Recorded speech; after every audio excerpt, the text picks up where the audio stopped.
Hello everyone, this is GKM and you are watching GKM Infinity channel. My dear students, I have completed your chapter 2 and now I am going to start your chapter 3. Your chapter 3 is pair of linear equation in two variable. इसके लिए मैंने short में ये लिखा है, chapter 3 से आप पकड़ लेंगे। इस चैप्टर में जो है ये जो पहले ही जो हेडलाइन के रूप में जो हमारा चैप्टर 3 में दिया हुआ है, हर एक पॉइंट को जो है समझना बहुत ही जरूरी है। बात समझ आ रही है? मैं क्या कहना चाह रहा हूँ कि पेयर ऑफ जो लीनियर इक्वेशन है, ठीक है, तो उसमें पेयर का पहले मतलब क्या होता है? दो। मतलब जिसमें जो है जो नंबर्स इसमें जो होंगे, जो नंबर होंगे कितने होते हैं? दो होते हैं। यानी कि जब दो का ग्रुप बनता है तब वो कहलाता क्या है? One pair. What? One pair. ये क्लियर पॉइंट हुआ?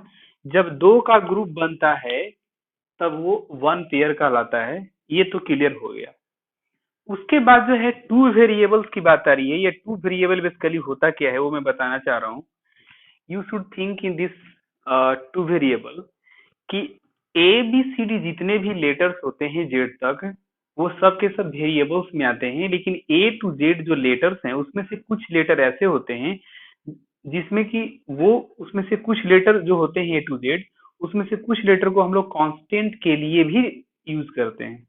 वेरिएबल्स तो होते ही हैं पर हम लोग उसमें जो है कुछ लेटर को कांस्टेंट लेते हैं और कांस्टेंट ले करके बताते भी हैं कि यहाँ पे अगर मैंने ए और बी लिया है या सी लिया है या के लिया है तो ये हमारा कांस्टेंट है। तो बेसिकली ए बी सी और के ये कुछ ऐसे लेटर्स हैं जिसको कि हम लोग यूज करते हैं किसके लिए? कांस्टेंट को रिप्रेजेंट करने के लिए। ठीक है, तो आप कोई भी लेटर लेंगे तो वहां पे आपको बताना पड़ेगा कि मैंने जो ये लेटर लिखा है लिया है वो कांस्टेंट के लिए है। तो बेसिकली हम लोग इस चैप्टर में जो ए और बी और सी लेंगे वो हमारा कांस्टेंट होगा। तो ए बी और सी को छोड़ करके बाकी जो होंगे वो वेरिएबल को रिप्रेजेंट करेंगे। लेकिन वो तो रिप्रेजेंट करने वाली बात अलग है। पहले वेरिएबल के बारे में हम लोग समझेंगे कि वेरिएबल बेसिकली होता क्या है। वेरिएबल मतलब इसका मतलब ही हो गया वैरी करना। वेरिएबल क्या? वैल्यू वैरी करना। कांस्टेंट मान क्या? फिक्स, मतलब वो वैल्यू चेंज न करे। तो वेरिएबल और कांस्टेंट के बारे में आपको समझ में आ गया होगा। ठीक है, तो टू वेरिएबल्स का मतलब आपको समझ में आ गया होगा कि ऐसा मतलब वेरिएबल का मतलब कि वैरी करना, मतलब जो वैल्यू है वो फिक्स वैल्यू नहीं रहेगा, चेंज करेगा, है ना? तो वो क्या कहलाएगा? वेरिएबल्स कहलाएगा। तो पेयर का मतलब समझ में आ गया, टू वेरिएबल्स का मतलब समझ में आ गया, और इक्वेशन का मतलब होता है इक्वेट करना। पर इस इक्वेशन के पहले जो है हम अभी लीनियर पे बात करते हैं कि लीनियर होता क्या है। I have taught you about what is linear polynomial. So recall about the linear polynomial. पहले लीनियर पॉलिनोमियल के डिफिनेशन को जाके पढ़ो, मैंने बताया है ना, चैप्टर 2 में पॉलिनोमियल में। और उसके बाद फिर आप यहाँ पे आओ। मैंने एक फॉर्मेट तैयार किया, ए एक्स प्लस बी, ठीक है ना। ये हमने इस तरीके से जो है एक स्ट्रक्चर लिखा है। तो ए एक्स प्लस बी में जो ए हमारा और बी हमारा जो है यहाँ पे ये क्या कहलाता है? ये यहाँ पे जो है ये कांस्टेंट है। ए और बी जो है हमारा क्या है? कांस्टेंट है। और एक्स हमारा क्या है? वेरिएबल है। अब यहाँ पे टू वेरिएबल पूछ रहा है तो अभी हम टू वेरिएबल पे बात नहीं करेंगे, हम लीनियर पॉलिनोमियल को फिर से बता रहे हैं कि ए एक्स प्लस बी अगर इस तरह का होता है तो ये हमारा लीनियर पॉलिनोमियल था। आपने वो स्टडी किया था। मैं एग्जाम्पल के तौर पे लिख रहा हूँ कि 2x प्लस अगर हम 4 की बात करेंगे, अगर आपसे पूछा जाए तो ये लीनियर पॉलिनोमियल है। पर कैसे? मतलब x का यहाँ पे डिग्री जो है 1 है और यहाँ पे x का डिग्री क्या है? 0 है। यही बात हम x के पावर यहाँ 0 भी लिख सकते हैं। तो x के पावर 1 हाईएस्ट जिसका पावर होता है उसके अकॉर्डिंग डिग्री डिफाइंड होता है। तो इस पॉलिनोमियल में जो है डिग्री बेसिकली कितना है? 1 है। तो जिसका डिग्री, जिस पॉलिनोमियल का डिग्री अगर 1 होता है वो क्या कहलाता है? लीनियर पॉलिनोमियल कहलाता है। और जैसे ही इस पता चल गया ना लीनियर पॉलिनोमियल क्या होगा, क्योंकि एक्स का डिग्री यहाँ 1 है और डिग्री 1 होने के कारण जो है लीनियर पॉलिनोमियल हो जाएगा। This is your linear polynomial. ये भी जो है आपका जो ये फॉर्मेट है वो लीनियर पॉलिनोमियल का है। व्हाट? लीनियर पॉलिनोमियल का जो है, पॉलिनोमियल का जो है क्या, ये आपका फॉर्मेट है। अब जैसे ही अगर आप A x plus B is equal to 0, अगर आपने यहाँ पे जीरो लगा दिया ना, इज इक्वल टू लगा दिया ना, ठीक है ना, तो ये इक्वेट करने वाला जैसा हो गया, मतलब अब ये लीनियर ही है, ये लीनियर का ही फॉर्मेट है, लेकिन लीनियर होते हुए जो है पॉलिनोमियल कट जाएगा और यहाँ पे ये क्या आ जाएगा, इक्वेशन आ जाएगा। क्या आ जाएगा, ये इक्वेशन हो जाएगा। अब ये लीनियर इक्वेशन है पर ये वन वेरिएबल में है, ये बात समझ में आ रही है। ये लीनियर इक्वेशन जो है ये जो है आपका वन वेरिएबल में है, यहाँ एक्स यहाँ पे लिखा हुआ है, एक वेरिएबल है, ए और बी हमारा क्या है, कांस्टेंट है। तो ठीक इसी तरह से अगर मैं दो वेरिएबल लिखने की यहाँ बात आ रही है, टू वेरिएबल्स यहाँ पे कही जा रही है बात, तो मैं लिखूंगा A x plus B Y plus C. यहाँ पे ए बी और सी हमारा क्या है, ए बी और सी हमारा जो है कांस्टेंट है, और यहाँ पे एक्स एंड जो वाई है ये हमारा क्या कहलाएगा, बेसिकली ये हमारा एक्स और वाई जो है वेरिएबल्स है। तो अब समझो ऐसा कि यहाँ पे एक्स और वाई जो वेरिएबल्स हैं, तो दो वेरिएबल हो गया, तो इसीलिए यहाँ पे टू वेरिएबल्स मैंने यहाँ पे लिख दिया है, टू वेरिएबल्स हो गया। अब लीनियर इक्वेशन की बात आ रही है, तो लीनियर इक्वेशन में जो है हम यहाँ पे क्या लगा देंगे, जीरो लगा देंगे, ठीक है। ये जो है हमारा टू वेरिएबल्स वाला जो है लीनियर इक्वेशन हुआ। लीनियर इक्वेशन देखो, ये लीनियर इक्वेशन हो गया, टू वेरिएबल्स, ये दोनों जो है एक्स वाई टू वेरिएबल्स हो गया। क्लियर पॉइंट हुआ या नहीं हुआ। अब बातें आ रही है कि पेयर ऑफ लीनियर इक्वेशन, तो पहले इसका एग्जांपल समझ लो, और इस एग्जांपल को समझने के पहले मैं पहले इसमें कुछ लिख देता हूँ कि ये जो है आपका लीनियर जो है, linear equation what, linear equation in two variables, what, two variables, ठीक है ना। ये मैंने क्या लिखा है, linear equation in two variables.